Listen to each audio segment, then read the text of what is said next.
Hi everyone, welcome back for another whiskey review. Today looking to work my way through this box of samples that I acquired from Old Alliance Whiskey Bar in Singapore for my birthday. So these 8 samples were all of the whiskies that were distilled in 1984, and tonight I'm going to try this Clynelish, which was distilled on the 13th of December 1984, so a little bit younger than me. I was January 1984, and aged in a refill sherry cask, so doesn't have much color. I'll put in the glass and show you the color as well, but it was a 491 bottle release, and released by independent bottler Scotch Malt Whisky Society. Now, for those of you who don't know, just very quickly, Scotch Malt Whisky Society are probably one of the biggest independent bottlers in the world, and have this unique way of coding each release, with this one being called 26.92, which makes it quite easy to find the information. So each of the code relates to a particular distillery. In this case is Clynelish, and the other numbers relate to what number release or cask they've released. So very light in color, very light, hardly any color in there, which is a bit surprising because it did say a ex-sherry butt, so not sure what sort of sherry cask it was. I didn't find the information, but very light in color and bottled at a 58.2% ABV after a very long aging of 28 years. So that's a very long time, and the cask is still reasonably high in ABV. Now, Clynelish, it is one of those Diageo distilleries that makes quite a lot of amazing single malt whiskey that goes into their blend, and we usually see the Clynelish 14-year-old on shelves, which is one of my favorite official bottlings from the Diageo stables of single malts. You know, really waxy, creamy, amazing whiskey.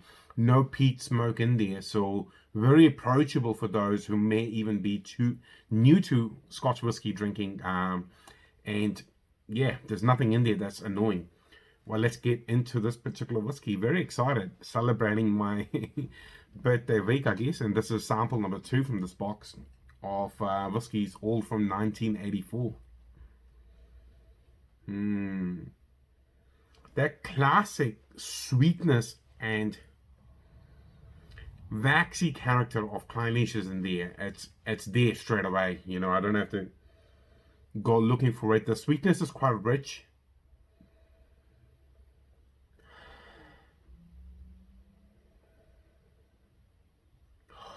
So sweet. Not it is quite high in ABV despite the age, and it's not sharp on the nose at all. The sweetness is quite rich. There is just a subtle spiciness, you know, intertwining with the sweetness, just a little bit. And it's not peppery by any imagination, just a hint of spice. It's got this amazing sweet spot, which, you know, for those of you who don't use the Denver Valley whiskey glass, perfect glass for nosing. Highly recommended. I use it for all my reviews. Oh, so good.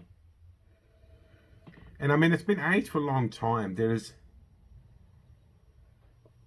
amazing layers of sweetness. It's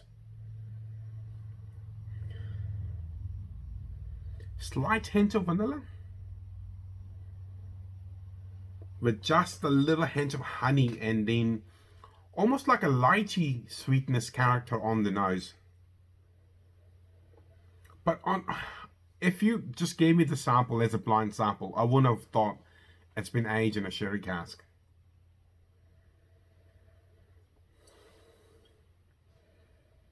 Well, time to find out. What's it like on the palate?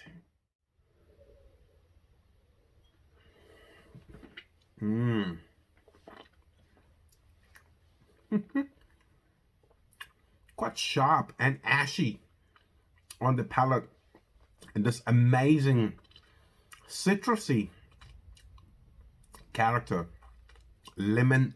I didn't expect it to be this citrusy. And the ash up front. Wow. I did smoke a cigar a little bit earlier, but that was quite a while ago. So maybe there's a bit of that carrying on, but the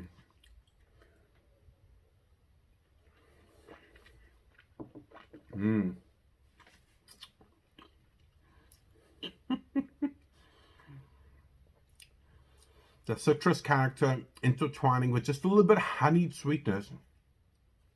And there's just subtle notes of some tropical sweetness of like a ripe mango, maybe pineapple, maybe more of pineapple. So it's a sharper sweetness and leaning in towards this citrusy notes. And again, I'm just a bit dumbfounded. It must have been a dormant sherry cask. It's picked up no color. Again, we don't know. It could have been a drier sherry, but not showing any of that sort of rich raisiny sweetness you do get from some of the Oloroso or Pedro Jimenez. I'm guessing it could be, I don't know. I didn't really do much research. I was just so excited to try a dram from 1984.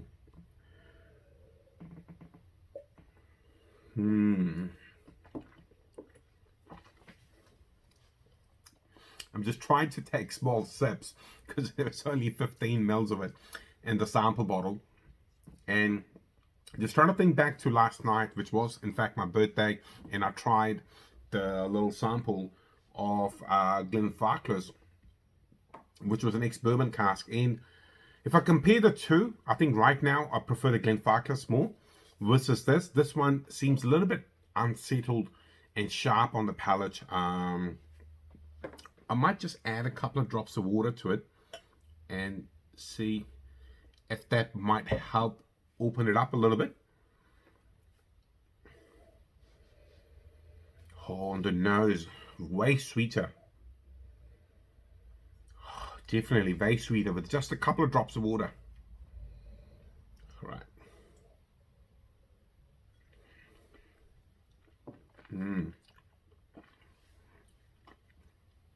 Definitely a lot less ashy character. The citrus has died down a bit, and a lot more of that rich, creamy sweetness.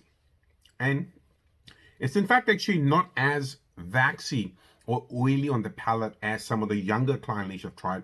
In particular, the 14-year-old, which I've tried several times over the years. And I haven't really tried many old Clynelish over the years, so this was a rare treat to myself. And why not? You know, I think everyone should be trying whiskeys from their birth year. Should be everyone's life's mission to try as many whiskeys they can, especially with someone like me, because I'm quite a lot further away from 1984. Well, I'm going to go savor this last little bit off the camera. If you are liking the content, please like, share, and subscribe. Otherwise, I'll see you in the very near future for another whiskey review. See you later. Bye-bye.